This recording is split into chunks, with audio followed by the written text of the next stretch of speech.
It's the distributing prizes problem. All right, so suppose the teacher has 5 different prizes to distribute to their 40 students, and they're asked a couple different ways of doing this. Okay, so different restrictions anyway. Okay, so you're asked how many ways can this be done if there's no restrictions, and the other one is if no student can receive more than one prize. Okay, so the prizes are all different. This is the first thing we need to realize. So there's the gold medal, the silver medal, the bronze medal. I've got those up here. Maybe there's a 4th and 5th place medal as well. Okay, but they're all distinct prizes. Okay, so in part A, this is the same old problem, right? We are assigning to each of the students a prize. Or I guess we're sort of doing it the other way around, right? We're looking at the first place medal and assigning it to one of 40 students. And I used blanks before, sometimes I use boxes. The second place thing can also be assigned to 40 students, third, 40 students, fourth, 40 students, and fifth, 40 students. And the thing that we use to, make this thing work is this rule of product, which I introduced last time. I'll just review this real quick. Okay, so if you have a pair of events, here we have 5 events, okay, but if you have a pair of events that come one after the other, say, and you hear yourself say the word and, or and then. Okay, so we assign the first medal to a student, and then we assign a second medal to a student, and then the third and the fourth. Okay, and you end up with the same number of choices at each turn. Okay, so this is sort of known as independence, and we'll see this word occur later when we talk about probability. Okay, so it's always the same number, no matter what. Okay, then these things multiply. In the case that we have k blanks, they multiply k ways. Okay, so n1 times n2 times n3 and so on. Here it's all the same number, just like we've seen before. Okay, but I'm going to invoke the rule of product for a change. We haven't done that yet. Okay, so this is 40 times 40 times 40 times 40 times 40, 40 to the 5. And we've seen many problems of this type so far. Part B we haven't seen a lot of, although we're going to see more of this today and going forward. Okay, this is the case where you can't award all the prizes to a single student. There's no duplicates allowed. Okay, so once a student has been assigned a prize, they are sort of taken off the list. Okay, so if we consider, I say, a bag of choices, if all 40 students are in a bag, sort of a hypothetical, metaphorical bag, once they've been taken out of the bag, once they've been drawn out of the bag, they don't go back in. Okay, they cannot be repeated. So there are 39 choices for the second. Okay, so 38, 37, 36. Okay, and they sort of count down in increments of 1. Okay, so here, this is 40 by 39 by 38 by 37 by 36. Okay, so we talked about permutations with replacement. I think I've mentioned that. Okay, so here the bag is 40, and it's always 40.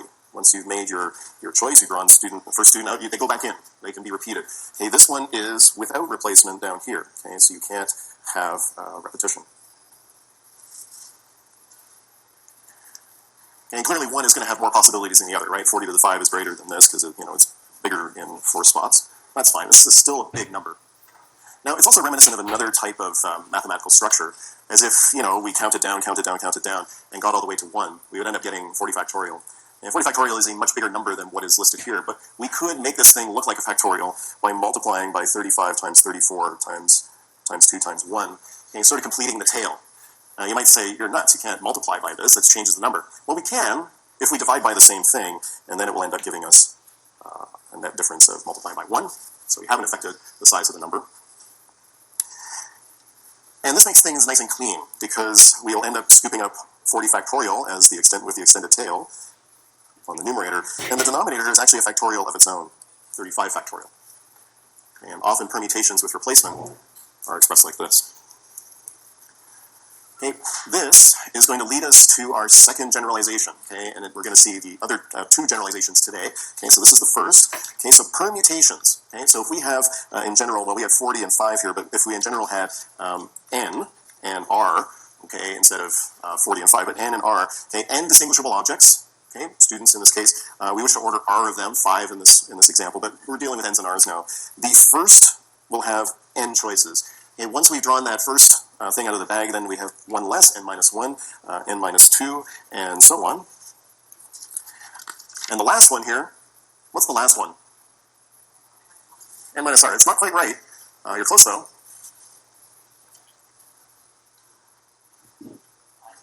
N minus r plus 1. Yeah.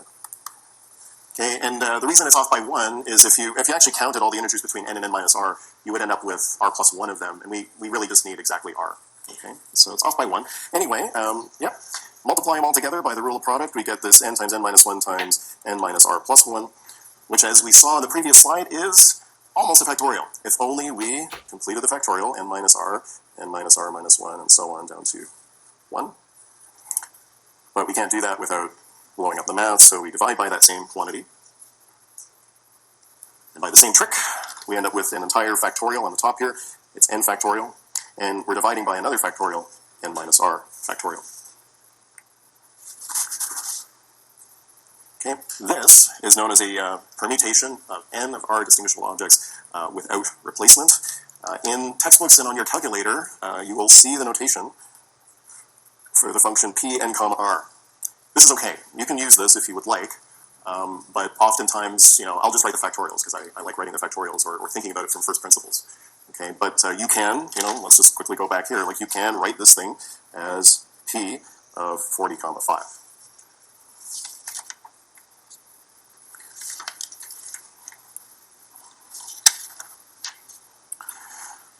So that's your second sort of formula for the course. There's going to be like one more, and there's one that they teach you in Macam that I'm not going to show you. It's not very useful for this course.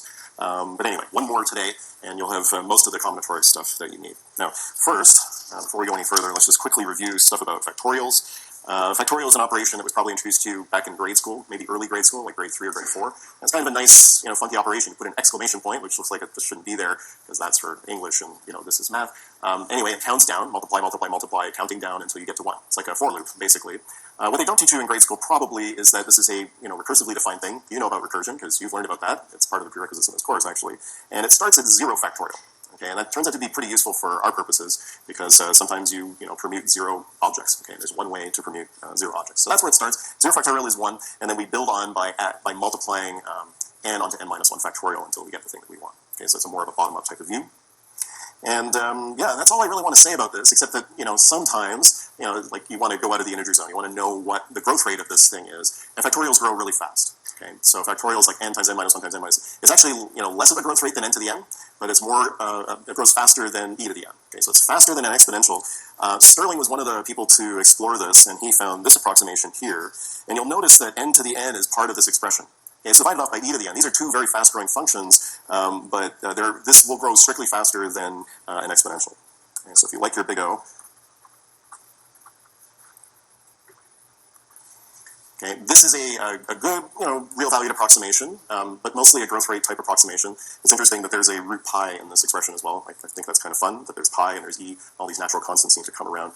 Euler also explored this thing, trying to map a real value curve using integration. Turns out that this function here, it agrees with the factorials for integers. Okay, you can imagine z is equal to 1 here, this t to this, becomes t to the 0, it vanishes, and you can integrate e to the minus t from 0 to infinity, and that gives you a value of 1. Okay, so it agrees there. Any higher power of z, you can decompose this thing by integration by parts, and it will, sort of lower the power of t by 1 by putting a multiplicative constant in front. Okay, so that is sort of taking advantage of the power rule, okay, and the chain rule, and you will eventually accumulate all of those products all in a row. You can prove this thing by induction. It agrees on those locations. Now, what does it mean for 2.5 factorial or 7.7 factorial? I don't know, but there's some sort of an approximation. It's going to be maybe somewhere in between 7 and 8 factorial. Okay? Anyway, this might be something that you look into as well on your own. All right, let's get back to the problems. A fair die. Okay, here's another object we're going to use a lot of in this course. Okay, a die, a fair die. Okay, we're all used to 6-sided dice, and we sort of assume that each side will roll with equal probability, 1/6, I guess. In general, you can have like an n-sided die. Okay, so you pick a number between 1 and n with equal probability, and that's another possibility as well. Okay, the problem: a fair die is rolled 6 times in succession. It's memoryless. Okay, so each trial gives you a result independent from the previous ones. Okay, so just a note about this. Grimaldi talks about this sort of law of averages thing, and we did this as the gambler's paradox on the very first day of class, where you toss a coin 10 times and it comes up heads 10 times in a row. Our tails do. Well, maybe a gambler will think that. Indeed, if you roll a die 6 times, you would not expect one of each outcome.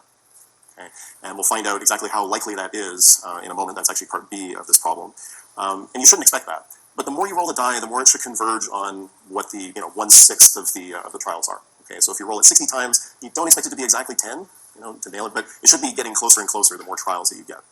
Okay, we're going to explore this problem in detail later in the course. Okay, so we're going to say, okay, after so many trials, how far away from the mean do you expect to be? Okay, so convergence to the mean, this is the law of averages. How far away do we expect to be with what probability? Okay, but you shouldn't expect it to be exactly 10. You should expect it to be close. Anyway, the problems. Okay, so what's the probability that 6 comes up no times, 1, 2, 3, 4, 5, 6 in some order is part B, and occurs exactly once? All right, so let's dig into these. Okay, first, how do you enumerate the sample space?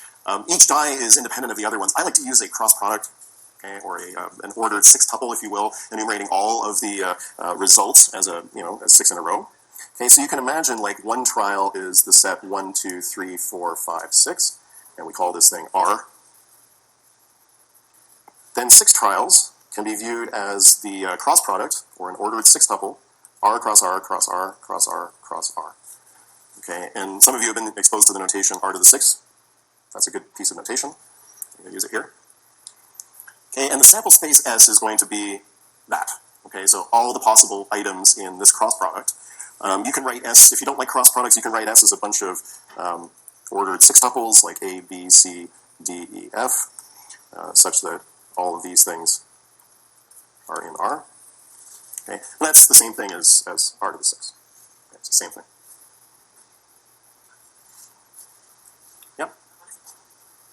R is this, 1, 2, 3, 4, 5, 6.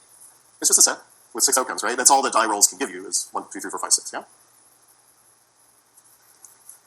Okay, so we're going to divide by S, or the size of S throughout all these, because every outcome is equally likely. What's the size of S? 6 to the 6, right? Why? Okay, 6 possibilities, you're doing 6 times. This is yet another permutation with replacement, right?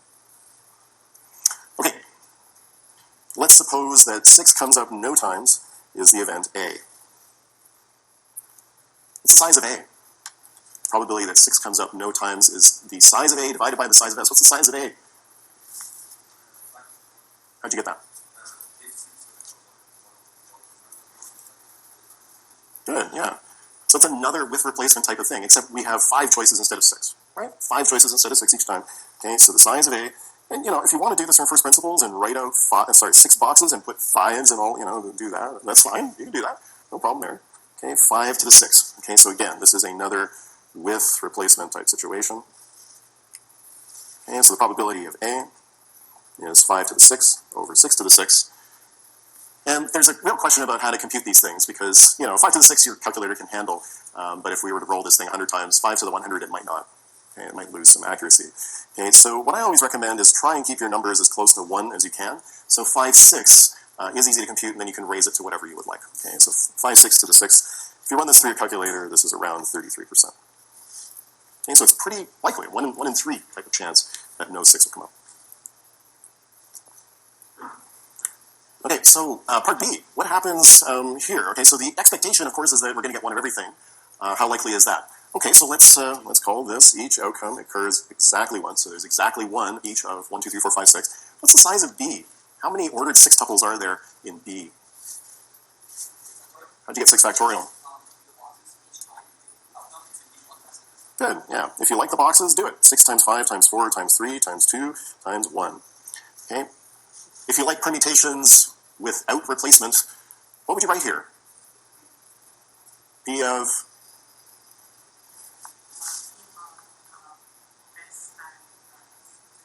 x and 6. No, P of 6 and 6. Good. Yeah, good. Okay, 6 factorial. Okay, so we just divide these two things. The probability of B is 6 times 5 times 4 times 3 times 2 times 1 over 6 times 6 times 6 times 6 times 6 times 6. Why the heck did I write it that way? Same reason as before. Again, your calculator can handle these numbers as they're kind of small, but 100 factorial divided by 100 to the 100 might be too much for your calculator to handle. Okay, so you can break it up into fractions that are close to 1.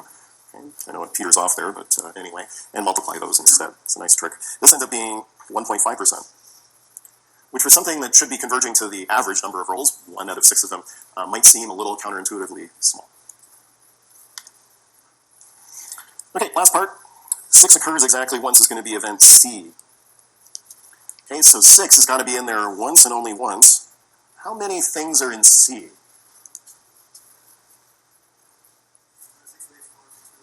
Okay? Good, yeah. All right. So the first blank is basically going to have a 6, and you said there are 6 ways. Like, you might ask the question, where does the 6 go? And this is sort of a different representation than what we were using up here, which was probably by position. There are certain 6 choices, 5 choices by position, and so on. The other of these blanks deals with whatever's left. Okay, so the other 5 positions will not have a 6. Okay, so that will just give us our usual 5 to the 5. Okay, so this bit here is back with replacement. Okay, so the probability is going to be the division of these two things, 6 times 5 to the 5 over 6 to the 6. One of those 6's is going to cancel out, and we end up with 5, 6 to the 5. Very close to what's up here, 5, 6 to the 6th. But it's a little bit more because we're not multiplying by the extra 5, 6, and this is around 40%. Okay, similar, actually kind of, it's like 1, 6 here and 0, 6. It seems like these are the 2 most likely things to occur, and they are.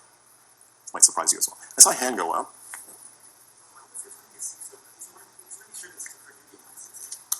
You want to make sure that the 6 occurred when... Yeah, so this blank here might be confusing compared to the other blanks that are above, which are by position. This is actually determining the number of choices for where the 6 goes. Okay, so that's what that blank represents, and I marked it by that question rather than what's in the first position. Yeah, so it means something a little bit different. Yeah, so it doesn't care where it goes, but it's got to be in one of the 6 possible positions. So that's why that blank has a 6 in it. That's why we chose 6. Yeah. Okay, so this is a little bit of a twist on how we use the rule of product. Okay, we're putting things in the blank that are not necessarily the same as what we put in the other blanks. Okay, we could have done this on a different problem as well. I'm just going to go quickly back to the lottery problem, which we handled by 4 cases in part B.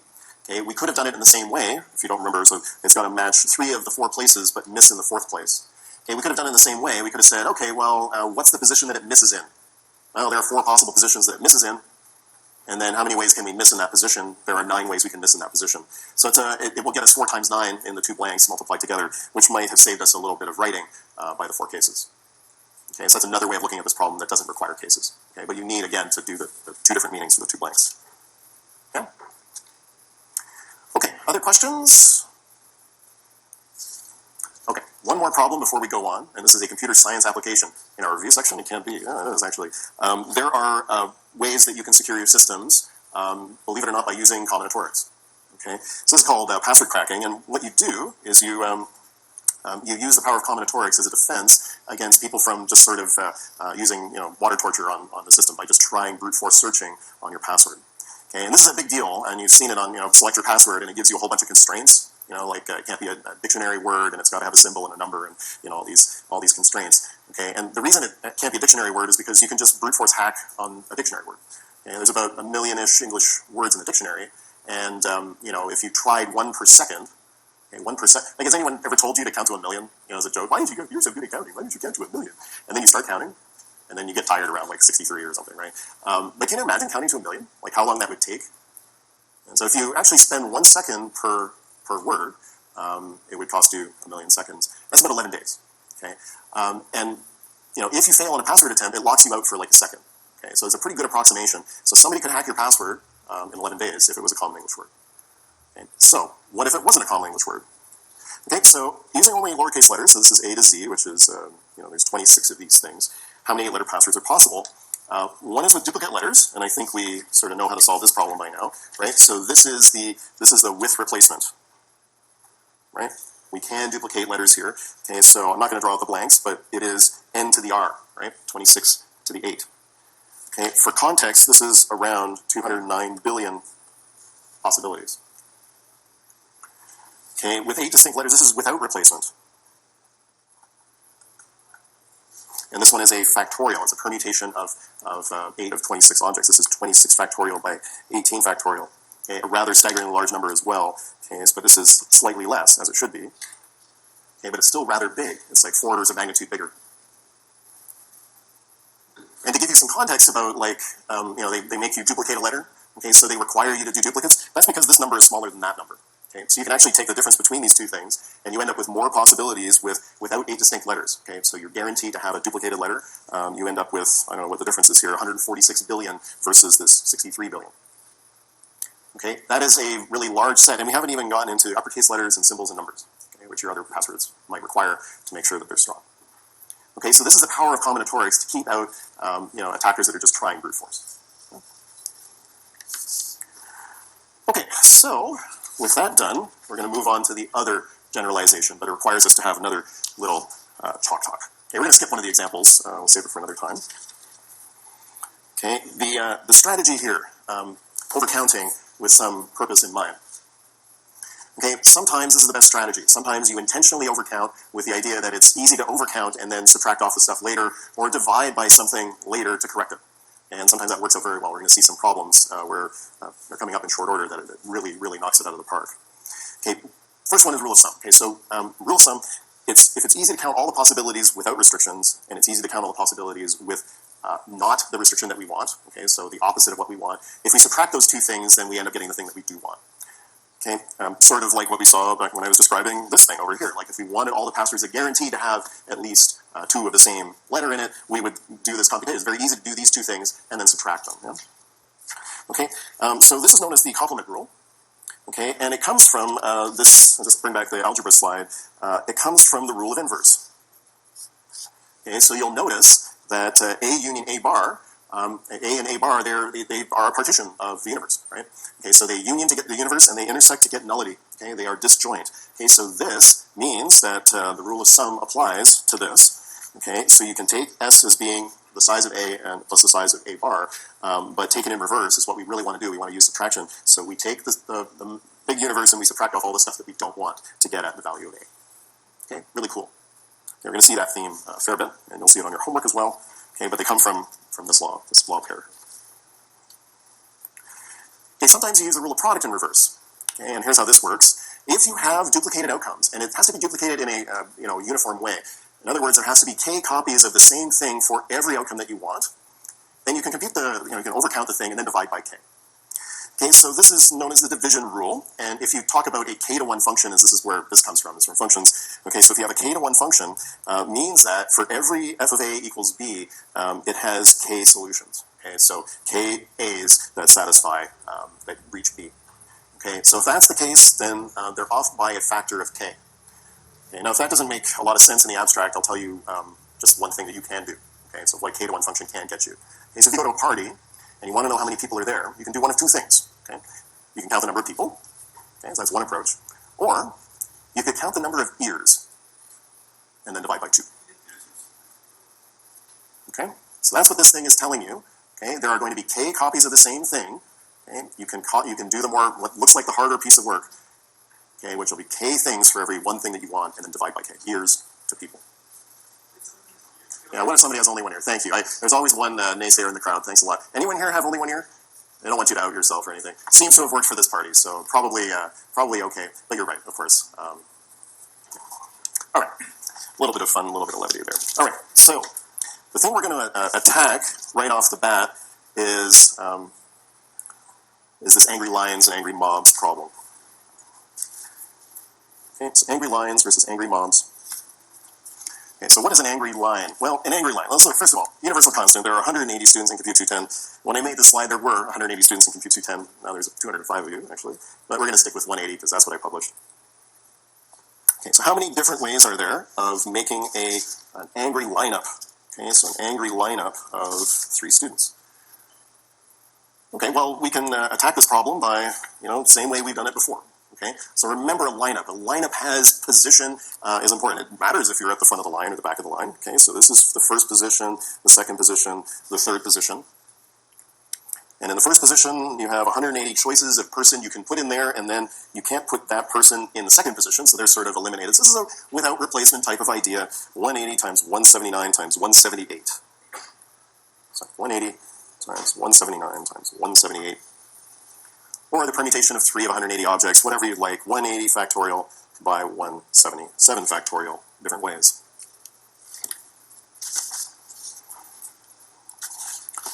Okay? All right, so what if we constructed an angry mob? Okay, so the thing about a mob versus a line is that a mob doesn't have any order to it.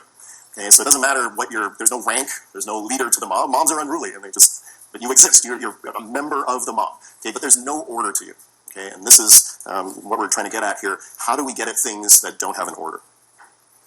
Well, if you look at part A, and just imagine that it did have order for a second, right? Part A does have order, and we gave the students names A, B, and C. And we wanted to construct a mob consisting of A, B, and C. That was one of our choices. We're almost there. Like, we have an angry lineup with those three, but there's not just one angry lineup that has A, B, and C in it. Okay, so what are the angry lineups that we can get? We can get ABC, we could get ACB, we could get BAC, we could get BCA, we could get CAB, and we could get CBA. I think I got them all. But you probably had a shortcut for that, right? Right? It's just 3 factorial. That's the number of ways you can scramble that, right? Okay, so if you want to construct let's just recap here. You want to construct an angry mob with those 3, A, B, and C, and looked at the angry lions, there would be 6 angry lions for that angry mob. And if you pick 3 different students, X, Y, and Z, right, there would be 6 of those as well, right? 3 factorial different ways. Okay, so this seems ripe to use the division rule and take this and divide by 6.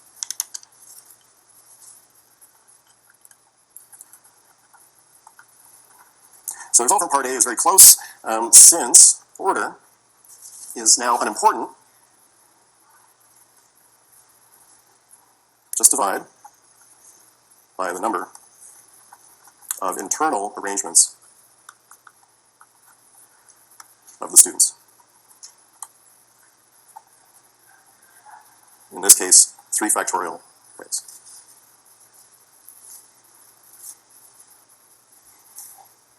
Okay? So that's the lead up. That's the whole logic here. We have angry lines. They have an order to them. Okay, so first, second, third students in that line. Mobs don't have an order. To get rid of the order, we divide by this factor. Okay, that is the internal arrangements. 3 factorial in this case. Okay, so 180 factorial by 177 factorial. Okay, but we divide by 3 factorial to fix it.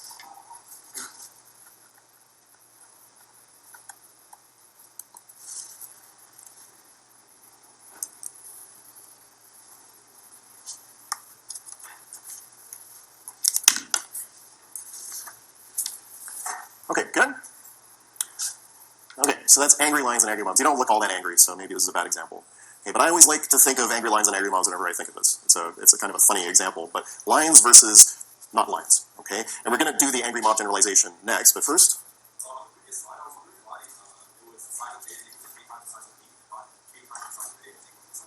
Oh, okay, so if you think about what's being said here, every value that's in B, every image that you find in B, has k pre-images in A, right? So there are k times as many things in A as there are in B. Does that seem right? Yeah. So that's what this says here. Okay. So whatever you take the size of B is, you multiply by k, and that will be the size of A. Yeah. I think it makes sense. I know I said division rule, and there's no dividing by k. Just imagine you divided A by k, and you would get B. That sort of makes sense, right? Because it's a k to 1 for the pre-images. Thanks. Maybe I should fix that and put division in there. Yeah. Next time. Thank you. Divided by k equals B. Maybe that's more intuitive. Yeah? Yeah. Say it again. Part B. Oh, here. Yeah, so this is using combinations. So we're going to get to, and I do the next slide, but you're right. You're absolutely right. So is it up there? Yeah. You're absolutely right. This would be a choose. So this is 180 choose 3. But and we've used the choose notation already, but the next slide has the notation. Okay, let's go. Okay, suppose we wish to select R of n distinguishable objects. Okay, we can't have duplicate copies, so this is also without replacement. And by select, we mean that order is unimportant. Okay, the strategy here is to overcount on purpose and transform permutations. That's what the original thing was, right? An angry line is a permutation into selections. Okay, angry mobs. The number of permutations here will be the permutation of R of n objects, so that's n factorial by n minus R factorial. Okay, so 180, 3, same thing from the previous one, but this is generalized. But if you have an angry line of R people, then there are R factorial equivalent ones of those for every one angry mob with the same people. Okay, so R factorial equivalent orderings, so we divide by R factorial and get the number of selections as the permutations listed above divided by R factorial. Okay, this has symbols as well, and we've used this. Okay, so there is a tall bracket. It's not a fraction. Okay, there's a number on the top and a number on the bottom, and we read this as n choose R. I think this is probably the most common dialect used. Your button may have a calculator that says something like the PNR, but it will be CNR, and sometimes textbooks use this, this notation. I hate it. I think you shouldn't use this ever. Likewise, you shouldn't do this thing ever, okay, which happens in some books, okay? Don't do that. Use the binomials, because that's what this thing is. Use that choose notation, because it's much easier on the eyes and it's much more common. Okay? I will never speak of this again, but I will go back here just to say that this is equal to 180, choose 3. Okay, so you had a hand up for a while. What's up? Yeah, I hate it. Don't do it. Yeah, don't use that notation. Yep.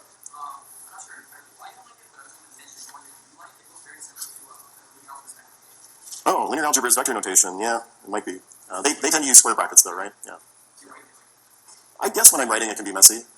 I'm not that messy, though, am I? What are you trying to say? Okay, I won't be so sensitive. Okay, questions about this? Okay, you're going to be doing a lot of stuff with these 3 generalizations in your homework and, well, in your homework and beyond, okay? Let's do one problem just to round out today. How many bit strings of length 8 have 3 ones? Bit strings, you know, characters of 0s and 1s, character strings of 0s and 1s, much like heads and tails. But in computing science, this is pretty relevant, right? Okay, so how many of them have exactly 3 1s? Try not to go to the same, like, 3 people all the time, so try to get more people in the fold. Good. Yeah, so if you picture these being digits, much like we did heads and tails, you know, you select 3 out of those blanks to put the 1s. The rest of them have to be necessarily 0s. Okay, so solution, select 3 of 8 positions to place the 1s in 8 choose 3 ways. Anyone come up with anything else? Really? That's it? Yep.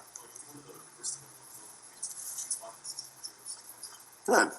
So you could select 5 places to put the 0s.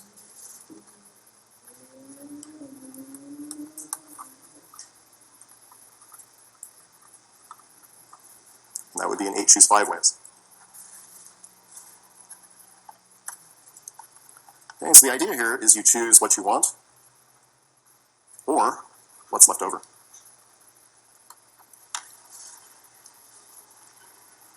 Okay, in fact, this is a combinatorial proof that 8 choose 3 is equal to 8 choose 5. Okay? You can prove that algebraically. You can sub it into the formula and you end up getting the same factorials around. But that's a really nice way of arguing that these 2 things ought to be the same. Okay, I have a part B for this, but we can save it. Probably best to save it. Okay, so let me just quickly tell you what's happening Friday. I'm going to be absent. I have an off-campus appointment. So I'm going to run a lecture anyway, but I'm going to run it on a recorded basis. I'm going to record it tomorrow. So please listen to that. And the reason we're doing that is so that we don't fall behind. I will send you some information about your assignment, which is also going to be released on Friday, and what's going on there and how to turn that in. I might actually produce a small video about that as well. Okay, so no in-person class on Friday, but please do watch the video when it's posted. We'll see you on Monday. Have a good weekend.